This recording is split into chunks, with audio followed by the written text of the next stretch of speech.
थक गए होंगे भैया, तनिक यहीं विश्राम कर लीजिए। मैं नहीं लक्ष्मण, जब एक नेत्र रो रही हो तो दूसरी विश्राम कैसे कर सकती है? मेरी सीता वहां पीड़ा में होगी, मुझे विश्राम करने की कोई आवश्यकता नहीं है। हमें शीघ्र ही माता शबरी तक पहुंचना होगा। आओ लक्ष्मण।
मौन क्यों हो विभीषण?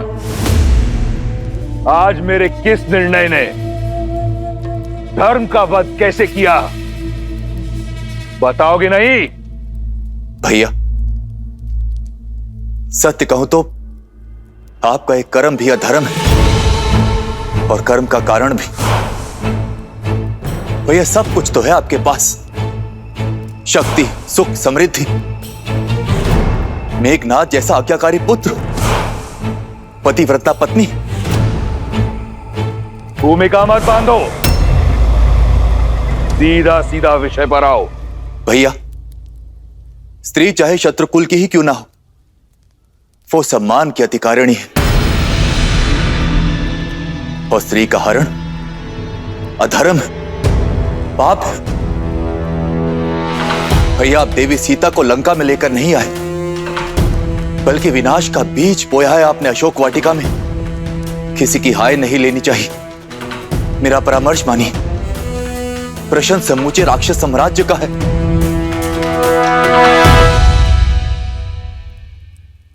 श्री राम को उनकी सीता लौटा दीजिए भैया।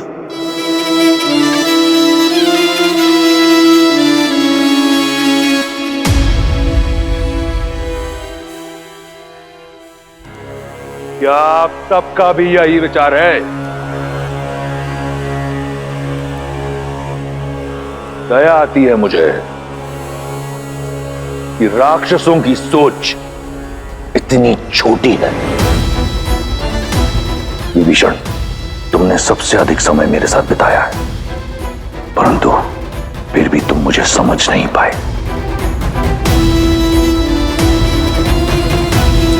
इस सभा में उपस्थित हर राक्षस मेरी दूरदर्शिता से कोसों दूर है।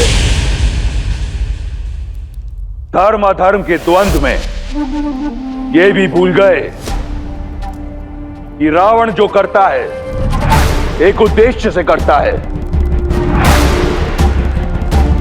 और उद्देश्य है वयम राक्षसम, राक्षसों को सर्वश्रेष्ठ बनाना। सीता कोई साधारण स्त्री नहीं, राजा जनक की पुत्री है, एक मनुष्य है। 14 लोकों पर हमारा आधिपत्य है। देवता, असुर, राक्षस, यक्ष गंधर्व, किन्नर, पशु, पक्षी, नाग, कीट, भूत, पिशाच, वेताल, सब पर हमारा आधिपत्य है। केवल मनुष्य ही हैं जिन पर हम अपना आधिपत्य स्थापित नहीं कर पाए। और सीता को यहां लाकर उससे रक्त विवाह करने का उद्देश्य यही है कि एक बार सीता हमारी हुई तो राक्षसों और मनुष्यों में एक सेतु बनाऊंगा मैं। एक ओर शूर्पणखा का प्रतिशोध पूरा होगा और दूसरी ओर मनुष्यों पर मैं अपना आधिपत्य स्थापित करूंगा बिना कोई रक्त बहाए। अब कहो, क्या सहस्त्र प्राण बचाना अधर्म है? क्या अपनी संस्कृति को शिखर तक ले जाना पाप है? क्या मैं एक अधर्मी हूं, पापी हूं? कदापि नहीं भैया। मेरे भैया ने जो किया वो लंका के लिए किया। राम और लक्ष्मण ने मेरे सम्मान पर प्रहार किया और हमारे मान पर वार किया। ये दंड सीता को अवश्य मिलना चाहिए। हाँ, लंकेश ने उचित किया। हाँ, लंकेश ने उचित किया। हाँ, लंकेश ने उचित किया। हाँ, लंकेश ने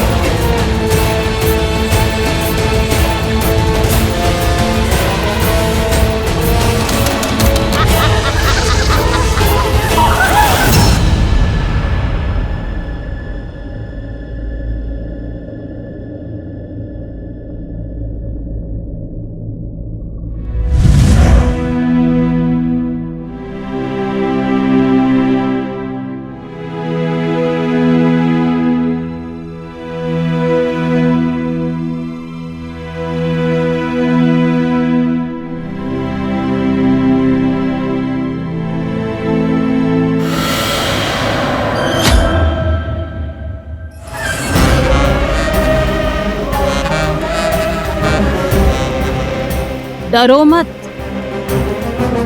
त्रिजटा तुम्हें मारने नहीं आई है। मैं तो सिर्फ ये देखने आई थी कि विधाता ने तुम्हें कैसे गढ़ा है। जिस लंकेश से विवाह करने के लिए तीनों लोक की सुंदरियां मरती हैं, उनका प्रस्ताव ठुकरा दिया तुमने। भला ऐसा कैसा साहस छिपा है इस कोमल काया में? अब मैं तुझे बताऊं मेरे अंदर क्या छिपा है। एक नरभक्षी। प्रार्थना करना कि लंकेश्वर तुम्हें स्वीकार कर ले, अन्यथा मैं तुम्हें अपना आहार बनाऊंगी। श्री राम, श्री राम। जिसका मंदिर अगर उसी देवता को पुकारा जाए तो इच्छा पूर्ण होती है, मूर्ख। लंका का देव केवल दशानन है। अब तुम्हें केवल वही बचा सकते हैं। इसलिए राम का नाम भूलकर रावण के नाम का जप करना प्रारंभ करो।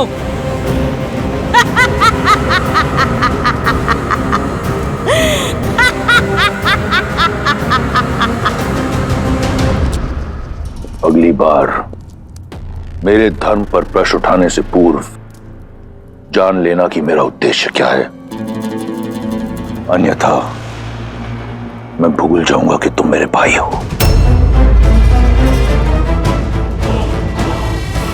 एक बात आपको भी स्मरण रखनी चाहिए दशानन, कि वो एक पतिव्रता नारी है। उसके श्राप की शक्ति पूरे असुर साम्राज्य को लील सकती है। उस पर वो उस जाति से है जिससे आपको अभेदान नहीं है। इसलिए कुछ भी करने से पूर्व आप सोचिएगा अवश्य। सोच भी रहा हूं और देख भी रहा हूं कि पराई स्त्री की बहुत चिंता है तुम्हें। क्या मेरी बहन एक स्त्री नहीं? जब उसका अपमान राम ने किया तब उसने क्यों नहीं सोचा कि वो भी लील सकता है? क्यों नहीं कोसा तुमने उस राम और लक्ष्मण को जब उन दोनों ने मेरी बहन के अंग भंग किए? मेरे अजय भाई खर और दूषण और मेरे इतने सारे रिश्तेदारों का संहार किया। क्यों मौन थी तुम? उस राम ने रावण की बहन पर नहीं, राक्षसों की आन पर प्रहार किया है और उसका दंड उन्हें भोगना होगा। यह घटना संपूर्ण संसार के लिए एक सीख होगी कि रावण के अभिमान और लंका के मान पर यदि प्रहार हुआ तो उसका प्रतिशोध होगा।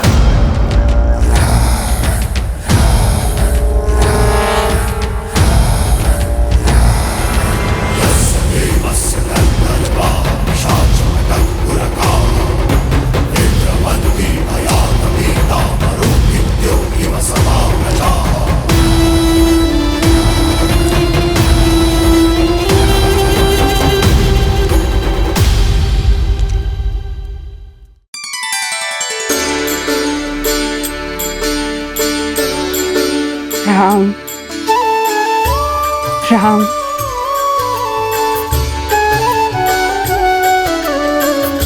राम। भज मन राम नाम सुखदाई, भज मन राम नाम सुखदाई।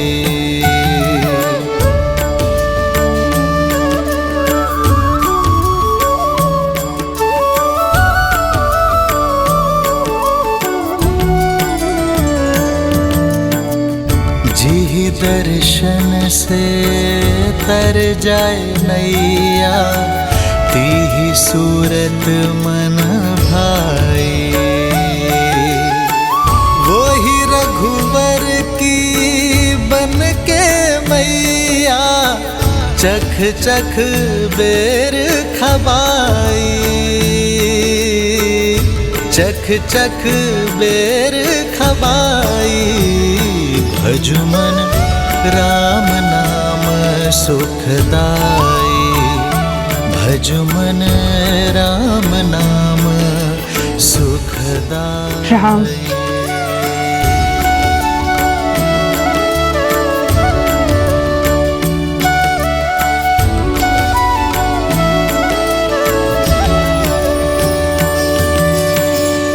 मात प्रेम से बड़ा नहीं कछु, धन्य हो शबरी माई।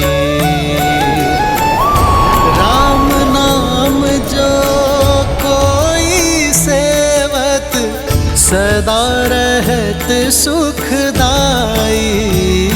भजुमन राम नाम सुखदाई।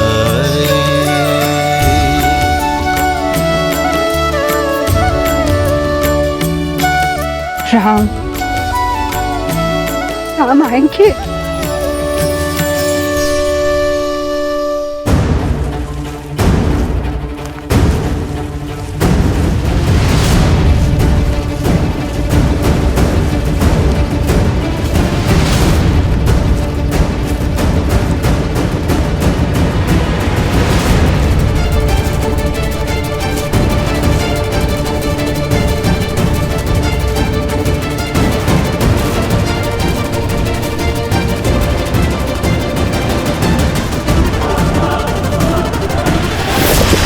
लक्ष्मण, लक्ष्मण,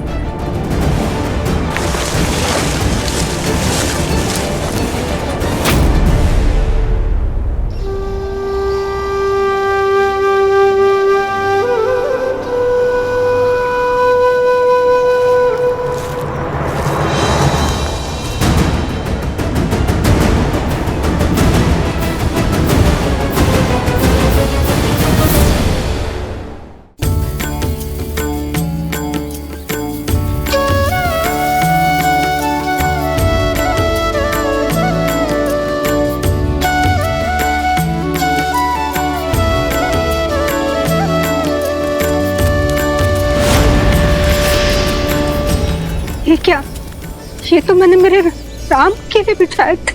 कौन है ये वनवासी जो वन मार्ग में पुष्प बिछाए बैठी है? मति भंग हो गई है इसकी। वर्षों से किसी राम की राह में पल के बिछाए प्रतीक्षा करते करते बुढ़ी हो गई है। प्रतिदिन आंगन सजाती है, पुष्प बिछाती रहती है और बुदाती रहती है किसी राम का नाम। कोई नहीं आएगा बुढ़ी माँ, अपने भगवान को याद करो और मुक्ति पालो। मेरे राम आएंगे, देखना। राम, मेरे राम आएंगे।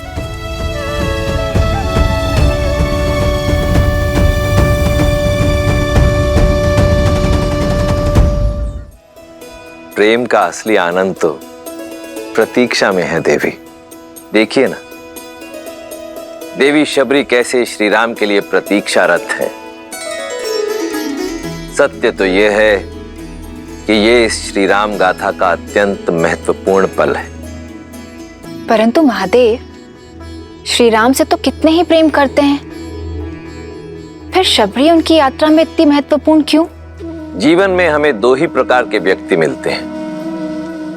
एक वो जो जीवन यात्रा में मिलते हैं, दूसरे वो जो हमारी जीवन यात्रा को दिशा देते हैं। देवी शबरी उसी श्रेणी में आती हैं, जहां एक और श्री राम का जीवन शौर्य, प्रतीक्षा और विश्वास की जीत की यात्रा है, तो वहीं दूसरी ओर देवी शबरी उसी यात्रा का प्रतीक है जो अपने धैर्य, भक्ति और समर्पण के कारण एक ऐसा पुष्प बन चुकी हैं जो अनंत काल तक श्री राम गाथा को महकाती रहेंगी। देवी, सत्य तो यह है कि देवी शबरी के चरित्र में से यदि कोई एक भी गुण कोई मनुष्य अपने चरित्र में समाहित कर ले तो उसका जीवन धन्य हो जाएगा। अद्भुत। जिस शबरी के गुण गाते स्वयं महादेव नहीं थक रहे हैं, उस शबरी का परिचय मुझे भी दीजिए। अवश्य देवी। भीलों के कुनबे के एक मुखिया लखुता भील की इकलौती पुत्री थी शबरी। भोली, पवित्र, जो भौतिक नहीं मन के सुख चाहती थी। माता पिता ने छोटी आयु में ही शबरी का विवाह निश्चित कर दिया, परंतु शबरी, भक्ति और वैराग्य में लीन शबरी विवाह के बंधन में बंधना स्वीकार नहीं कर पाई। अपने घर परिवार को सदा के लिए छोड़ शबरी पंपा सरोवर के तट पर आ पहुंची।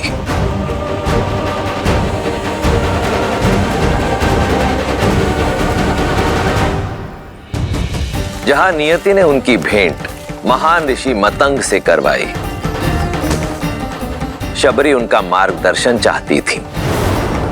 मतंग के शिष्य और सहयोगियों ने शबरी के कुल के कारण उसका विरोध किया, पर मतंग ऋषि ने उसके मन की पवित्रता को भांपा और शबरी को अपनी शिष्या स्वीकार किया।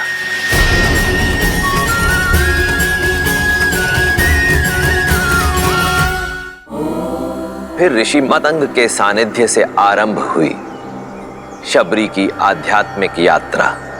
परंतु हर मनुष्य को समय पूरा होने के बाद जाना पड़ता है। ऋषि मतंग के जाने का भी समय आया। इस नश्वर देह का इस संसार में समय पूरा हुआ शबरी। इंद्रदेव मुझे ब्रह्मलोक ले जाने के लिए आए हैं। तुम्हारी सेवा और समर्पण से मैं प्रसन्न हूं। मैं तुम्हें ब्रह्म विद्या सिखाकर अपने साथ ब्रह्मलोक ले जाना चाहता हूं। आचार्य, आपने मुझे इस योग्य समझा। मैं धन्य हुई, किंतु मुझे खेद है कि मैं आपका ये प्रस्ताव स्वीकार नहीं कर सकती। गुरु की भेंट को ठुकराने का कारण? आचार्य, ये मेरा सौभाग्य था कि मुझे आपका आशीष मिला, किंतु मेरे जैसी ऐसी कई वनवासी स्त्रियां हैं जिन्हें ना तो ज्ञान का सानिध्य मिला, ना ही उसे अर्जित करने का कोई माध्यम, और मैं उनके लिए कुछ करना चाहती हूँ। कि यदि मुक्ति और मोक्ष ही ज्ञान उपलब्धि का माध्यम है तो मुझे वो ज्ञान और मोक्ष का मार्ग दिखाए जो किसी जात पात ज्ञान अज्ञान से परे उठकर किसी को मोक्ष दिला दे। आज अंतिम बार मेरा मार्गदर्शन कीजिए आचार्य। मुक्ति के लिए, भगवान को पाने के लिए भक्ति से सुगम कोई अन्य मार्ग नहीं है। यहीं पंपा सरोवर के तट पर कुटिया बनाओ।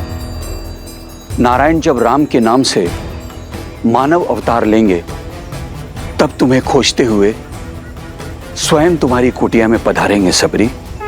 उस दिन से लेकर प्रतिदिन शबरी पूरे धैर्य से अपने श्री राम की बाट जो रही है।